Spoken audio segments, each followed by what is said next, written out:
Hello, everyone, and welcome to another episode of Nerdy Movie News Roundup, the show where we round up all of the latest news of the last week in the world of nerdy movies. Here's the thing, I completely just forgot to do this yesterday. Um, so the show is going to be on a weekly basis, Saturday nights, 8 p.m. Eastern Standard Time. I just forgot to do it. I was like, I guess I was so wrapped up in going to see Oppenheimer that I just didn't do the show. And I have no good excuse. So we're just going to move forward cuz that's all we can do. You know, we can't go backwards in time. We can only move forwards. So yeah, first story. um We got a story trailer for Marvel's Spider-Man 2 coming out on the PS5, and I think that this game looks pretty neat.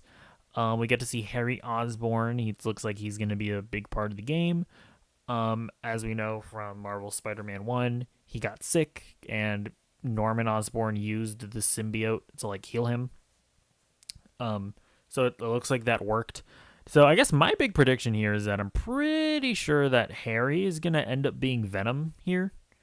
I don't, because I mean they haven't even shown Eddie Brock in the game, so and this trailer kind of indicates that it's probably gonna be Harry, and I think that's an interesting take on the character.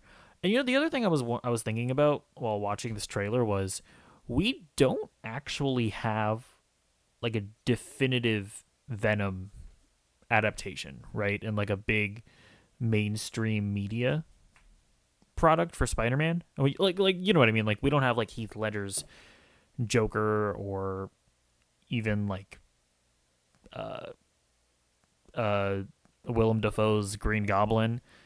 That, it's obviously not that 70s show kid from Spider-Man 3. So I feel like this game has an opportunity to kind of do that for Venom, sort of be the definitive Venom in Spider-Man media. So that's just kind of a thing that I was thinking about. But yeah, I don't know, it looks cool. I don't like the faces. They keep on changing faces. So I don't know if you saw Mary Jane, and I don't think it's a bad look for Mary Jane, but it just looks like a different person from the last game, it's just a different person. So it's I just don't like that they weirdly changed Peter's face and now they weirdly changed Mary Jane's face, but overall doesn't really matter. But yeah, I think it looks good either way. All right, next up, we have a trailer for The Marvels.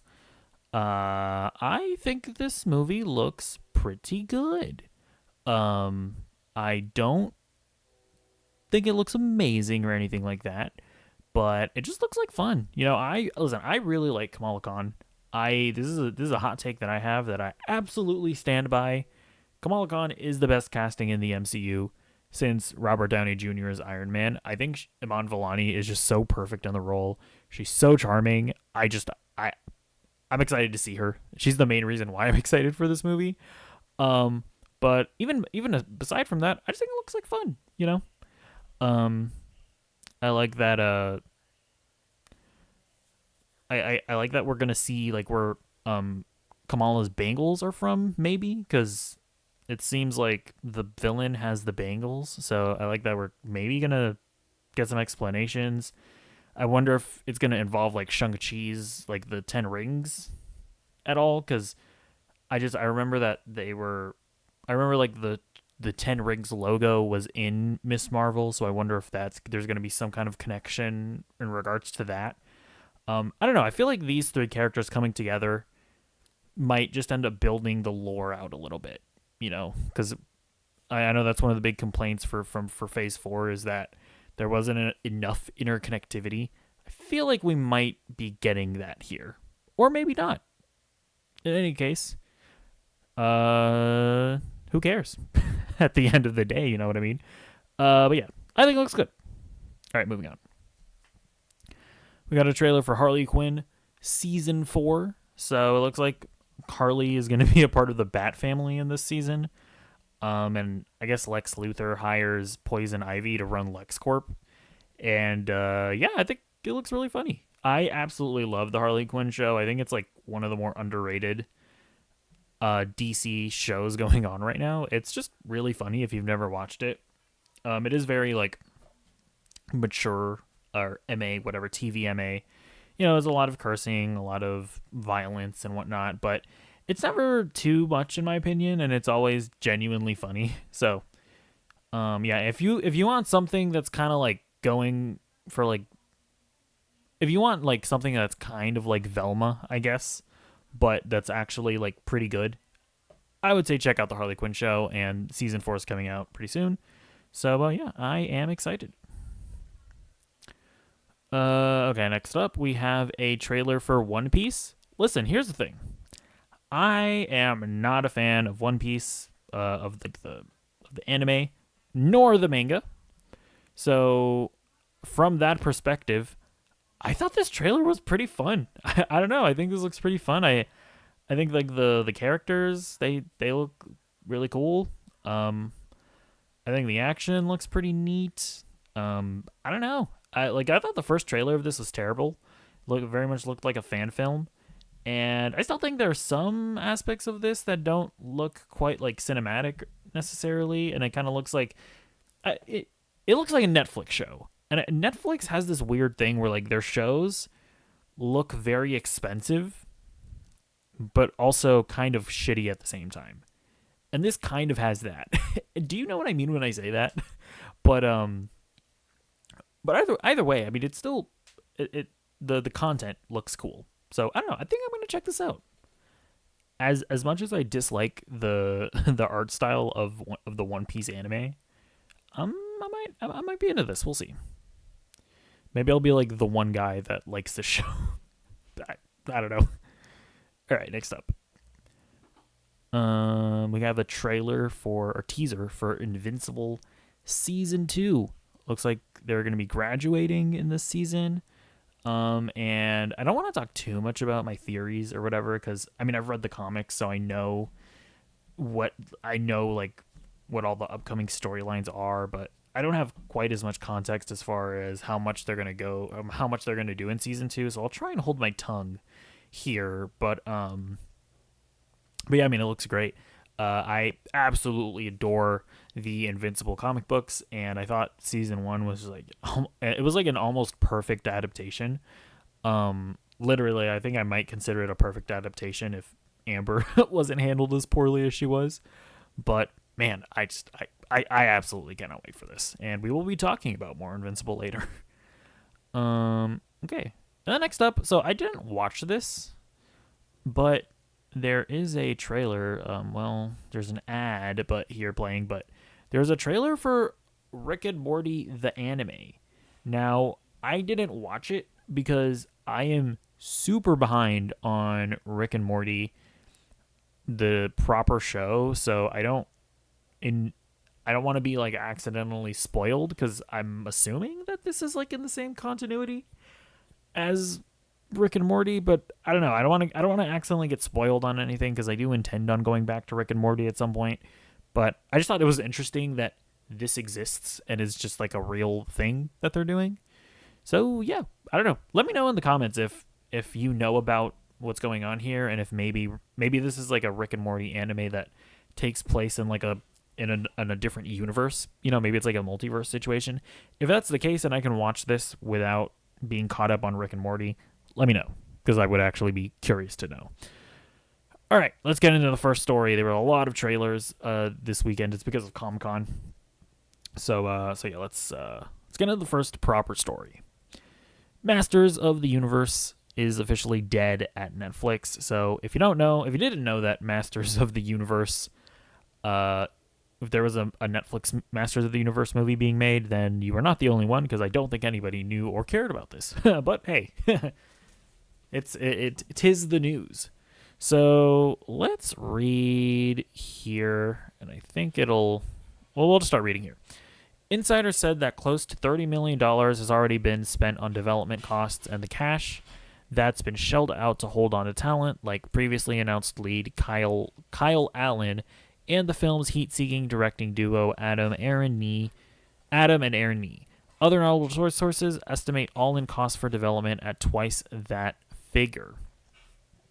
So then if we go down a little bit, we'll read this. Set on the planet Eternia, Masters of the Universe largely focuses on the conflict between He-Man, a blonde muscle god, and his devious nemesis Skeletor. The characters formed a much-loved 1980s animated series which developed a cross-generational fan base during its syndicated runs. For the latest film iteration, the budget came in at over $200 million with cameras set to roll this February, sources said. Last spring, however, Netflix was confronted with a stunning stock drop that saw the powerful streamer shed $50 billion in value after investors became concerned about the company's subscriber losses. In the aftermath of the sell-off, Netflix film head Scott Stuber and chief content officer Bella Baharia tried to reassure the industry that they still had money to spend and amid their Wall Street woes. However, sources close to Masters of the Universe said after that point the streamer refused to shell out more than $150 million to see up-and-comer Allen pick up He-Man's sword. A source familiar with Netflix said the stock drop was irrelevant to budget issues on Masters, noting that its content spend has been flat at $17 billion for 2 years, despite market fluctuation. So, there's a lot of stuff there, but basically, Netflix just didn't want to pay the amount of money that the producers on Masters of the Universe were wanting to spend. And I think that this isn't, or this shouldn't be too surprising because Netflix had to stop shelling out all this money at some point, like they had to start regulating their budgets at some point. Like they're out here spending like $200 million on movies like Red Notice. And it's like, sure, even if they're like somewhat successful or somewhat popular, it's like when you're spending that much money on a movie that you're not putting in theaters to get box office revenue, it just doesn't make a ton of sense to me because it's not like a streaming series where, sure, you'll spend a bunch of money on a series, but then that's a show that's going to take people a while to binge. And it's like it's a lot of content. I just feel like it doesn't make as much sense for streamers to spend this much money on movies. But hey, we'll see. Maybe it'll get picked up somewhere else. The movie's dead at Netflix. It's not necessarily dead in general, but we'll see. Do you like Masters of the Universe at all? Do you have any opinions on this? Let me know in the comments down below. All right, next up. Warner Brothers quest to build a better Aquaman sequel. What just happened there? Okay. Yeah, basically Aquaman is in development hell, so we're going to look at a bunch of this here. So, the sequel to Warner Brothers' 2018 DC movie is coming off a round of reshoots that occurred in New Zealand in mid-June and involved stars including Jason Momoa and Patrick Wilson, according to multiple sources. This is the third round of reshoots for the movie directed by James Wan. That is almost an unprecedented number, even for a movie of this scale. So, let's see. Yeah, so we're just going to go through the history of the movie here. The movie was greenlit under the Warner's regime led by former film boss Toby Emmerich and his lieutenant, DC Films head Walter Hamada, as a sequel to Aquaman, which proved to be a surprise hit and stands as the highest grossing DC movie of all time with $1.148 billion. Principal photography wrapped in January 2022, but by summer, Emmerich was out, Hamada soon followed, both casualties of the merger that created Warner Brothers Discovery. The movie was in the middle of post-production and beginning test screenings that summer.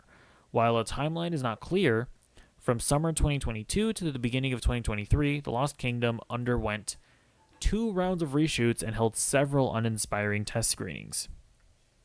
So after 1 round of test screenings, new Warner's film bosses Michael DeLuca and Pamela Abdy got involved as they were running point on DC until Warner Brothers Discovery CEO David Zaslav could find a permanent DC boss to replace Hamada. Sources say that in the fall, Abdy took a strong creative stance and got involved in the editing of one cut. However, when that version tested, it scored lower than the previous versions. That led to another round of reshoots. Different versions of executives notwithstanding, it is unclear what the problems were, but one insider said that the issue of story clarity has been an ongoing concern. Also a concern, Batman.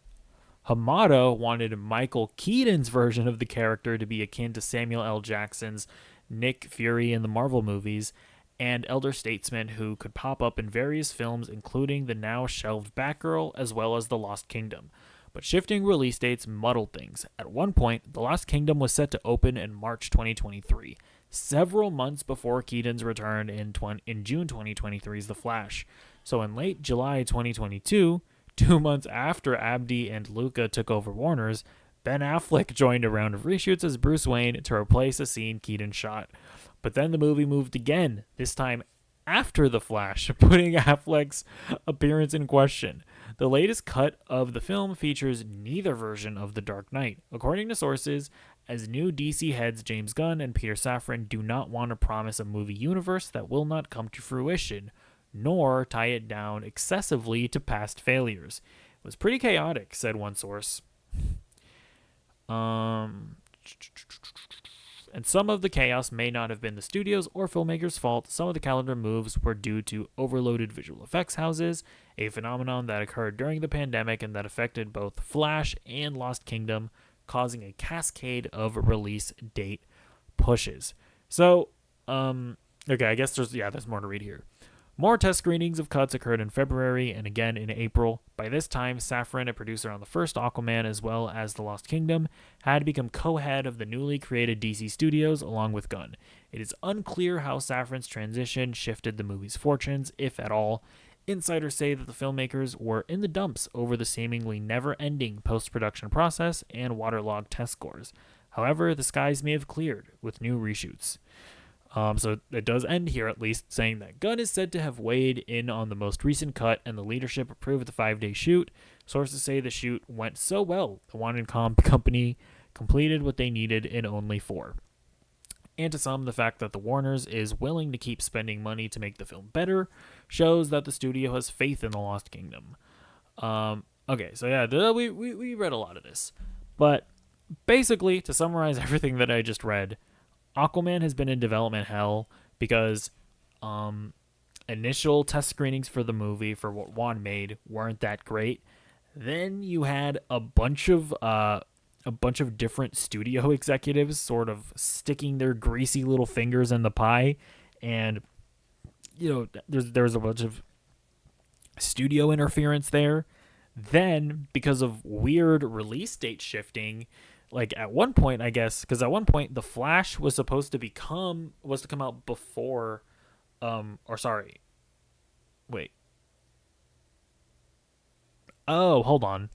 Hold on. So the situation is that I guess at some point The Flash was supposed to end with Michael Keaton's Batman being like the main Batman in the DCU. But this is what happened. But at some point, The Flash changed, and The Flash, because if you watch The Flash, it did not end with Michael Keaton's Batman being in the DCEU. So I guess because of that, not only was Batgirl scrapped, so that's not even an issue anymore, but Aquaman then had to deal with the fact of we shot a scene with Michael Keaton. So then they had to come in and reshoot those scenes with Ben Affleck. But now, because again, these are like two different executives that are wanting to do different things with these movies. Then James Gunn comes in, and him and Peter Safran are like, well, see, the thing is that we don't want to tease Ben Affleck's being a part of the future DCU, so we're actually going to remove those scenes. So basically, this is just a movie that has been just completely trampled all over with by a bunch of different regimes. How big of a deal is all of this going to be ultimately? I don't know. I mean, I do think that the problems that initially occurred were probably just to do with the movie itself. It seems like the movie itself isn't all that great if it wasn't doing well in test screenings, and if they've been feeling like they had to do general reshoots, because as far as the Batman situation goes, it's unclear like how big of a role Batman has ever had in the movie. Like, it seems like Michael Keaton only showed up for like a scene. So if it's just like a scene, it's probably not that big of a deal to take the Batman scenes out. But what I think is more concerning about this is just the reshoots in general and the need for them, right? Because apparently this movie just has no sauce and they've been having to reshoot it a bunch. So yeah, things are not looking good for Aquaman. All right, next up. Could Christopher Nolan be directing James Bond? All right, so we'll start reading here. Oppenheimer director Christopher Nolan addressed the fan desire for him to direct a James Bond movie. He told Josh Horowitz that it would be an amazing privilege on the Happy Sad Confused podcast. During their conversation, the idea of the filmmaker heading up the next 007 feature reared its head as the host bet Nolan $20 that he would be behind the camera for the movie. The Oppenheimer director joked, "I couldn't possibly take a bet like that." That's my accent for Christopher Nolan. It's very good. Thank you very much. But his love for James Bond franchise is obvious, and he would be willing to listen under strict circumstances. "Well, I'm not diplomatic, I would say, honest about it. I love those movies." Oh wait, well, not diplomatic, I would say honest. Okay, I don't know what that means. I love those movies. The influence of those movies on my filmography is embarrassingly apparent. You know, there's no attempt to shy away from that. I love the films, the director admitted. It would be an amazing privilege to do one. When you take on a character like that, you're taking on a set of constraints. You have to have the right attitude towards that. It has to be the right moment in your creative life where you can express what you want to express and burrow into something within the appropriate constraints. You don't ever want to take on something like that and do it wrong. It's very similar to the responsibility I felt taking on Batman. You wouldn't want to take on a film that wasn't completely committed to what you can bring to the table creatively. Writing, casting, the full package, Nolan continued. I stand with my previous answer. You'd have to be really needed. You'd have to be really wanted in terms of bringing the totality of what you bring to the character. Otherwise, I'm happy to be the first in line to see what they do. So, that is very interesting. I do think that Christopher Nolan is genuinely interested in directing a James Bond movie. Because I feel like if he wasn't, he would have just dismissed the question and want to move on with the conversation. Because the same guy asked him if he would direct another superhero movie or a Star Wars movie, and he just said, nope. You know, and when they asked him about Star Wars, he just said, pass. So the fact that he gave such a detailed answer about James Bond, I do believe that Christopher Nolan would like to direct a James Bond movie, and I feel like this was him reaching out to the producers of James Bond and letting them know, like, hey, just so you guys know, I want to do this, but if I do it, I want to have full control. I want to write it, I want to cast it, and I want to just not have those constraints. And here's where that could become an issue, because the people that the people that own James Bond or that produce it or whatever, I'm not entirely sure how the rights ownership works, but I believe that it's like the original producer of James Bond's like granddaughter or something, Barbara Broccoli. Her and like her stepbrother or something currently manage the rights. They are very involved in James Bond, and it will be. I think it would be an issue for them to just give up full creative control to Christopher Nolan.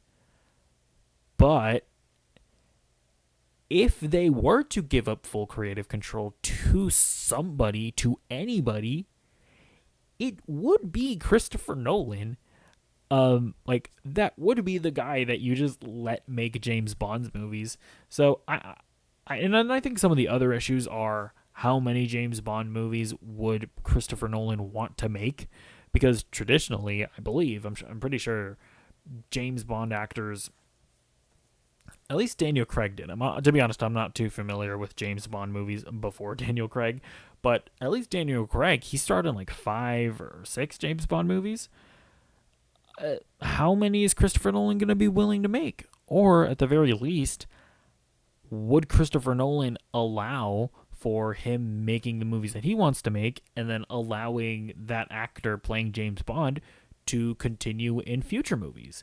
Because, that's one of the things with his Dark Knight trilogy. It's like he made his Dark Knight trilogy, and I think because nobody wants to piss off Christopher Nolan, it's like, I don't think that Christian Bale is going to come back at some point. So I do think that those are some issues.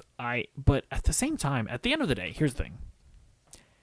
If Christopher Nolan wants to make a James Bond movie, and like if he genuinely wants to make one, I just feel like Hollywood and the producers are going to find a way to make that happen.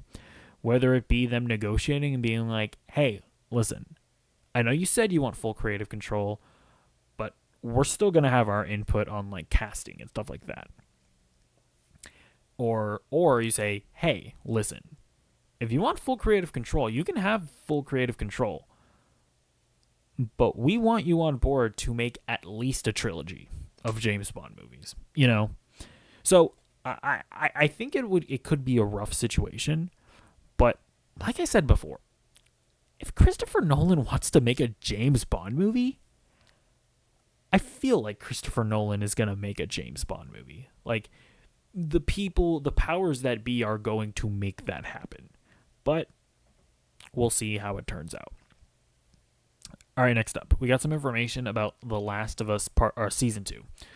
We know what the whole season is, and I was actually able to get a right and submit the first episode right before the deadline hit.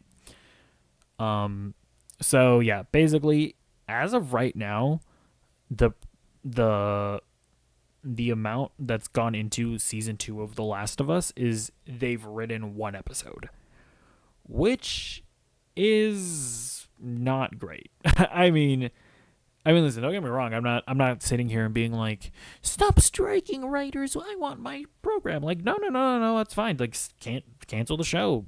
The writers need to get the deal that they need to get. But I mean, yeah, obviously that's not great news for the show. That, with how much effort goes into The Last of Us, the fact that they only have the first episode of season 2 written, so it's like once the strike ends, who knows how long it's gonna take. They still have to write the season. I assume there's still a ton of pre-production work, although they're probably doing like some pre-production work right now, I want to say, or maybe you can't do that. I honestly don't know. But you still probably have to do a ton. They're gonna have to do a ton of pre-production work, and then get into actual production. So they've been telling us that that they want the show to come out by 2025. But oof, man, I don't know. I mean, we could see this show get pushed back even farther than it already has been. So we'll see. All right. Next up, we have a release date for the Gen V show. This is a spinoff of The Boys. Let's see. Yeah, it says here the Boys Gen V spinoff just revealed the series' big premiere date on Amazon Prime Video. During San Diego Comic-Con, the studio revealed that September 29th will be the big day for the streamer. So yeah, September 29th, that's coming up. A couple months here. And yeah, I mean, I'm definitely excited, right? Like, I love The Boys, and at this point where I'm at with The Boys is I will watch whatever they put out. They have built up that much confidence in me that I do have that amount of faith in them. So yeah. We shall see that show when it arrives. All right, next up, let's get into Invincible. So, Robert Kirkman has promised that we will see shorter gaps in between seasons moving forward. This is a very complicated show, Kirkman explained in our interview, which you can check out above. There's a lot of work going into it. Making an animated series is kind of like assembling a factory and getting that factory running. And now that we have everything in place, this is going to be the longest gap there will ever be between seasons. From this point on, every gap between seasons will be smaller. So cool. I totally get that. They made the first season, and my assumption is that they didn't sort of put the steps into production, and as far as making the second season, because Amazon probably just didn't know if the show was going to be a success or not. So they probably wanted to make the first season, test the waters, and then decide if they wanted to go full steam ahead. Obviously, Invincible has been a massive success. So yeah, I get it. I get why it took so long for the second season to come out. But yeah, it seems like we're just going to get Invincible a season every year. Starting from now on, and I cannot be more excited. Much like The Boys, I absolutely adore Invincible. Like I mentioned at the beginning of this episode, and I cannot wait for more. All right, next up, speaking of Invincible again, they randomly dropped a surprise Adam Eve episode, so you can go on Amazon Prime right now and watch it. I've seen it. It's very good. It's basically an origin story for Adam Eve. And yeah, I don't want to spoil it necessarily, but it's really good. It's pretty dark, it is an Invincible thing. And, it's actually pretty funny because I watched it with my stepbrother, who he's never seen Invincible. So, but I just decided to show it to him since it was an origin episode. He wouldn't have needed to watch Invincible. And yeah, he really enjoyed it too. So yeah, it's really good. Go check it out. All right. Last story of the day. The John Wick prequel series has a premiere date as well. So, yeah, it says here, episode 1 of the event series will roll out on the streaming service on Friday, September 22nd. Oh, actually, what is that in relation to Gen V? When was the Gen V premiere date? September 29th. Okay, so we'll have the Continental and Gen V sort of in the same vinicity?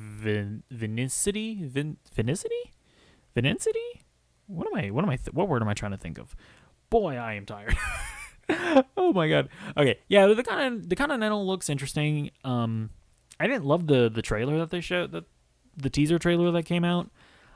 It just doesn't have that. It doesn't have sort of that amazing action from the John Wick movies. And as interesting as the world of John Wick is, if we're being honest here, the action is really what carries those movies at the end of the day.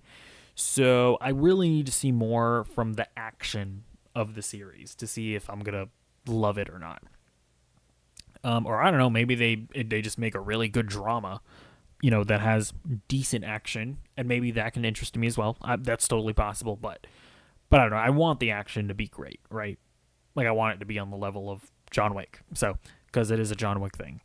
But yeah, September 22nd, we will be watching, and you are done watching this episode of Nerdy Movie News Roundup. Yeah, let me know what you think about any or all of the stories that we talked about today in the comments down below, and I will see you in the next video. Goodbye.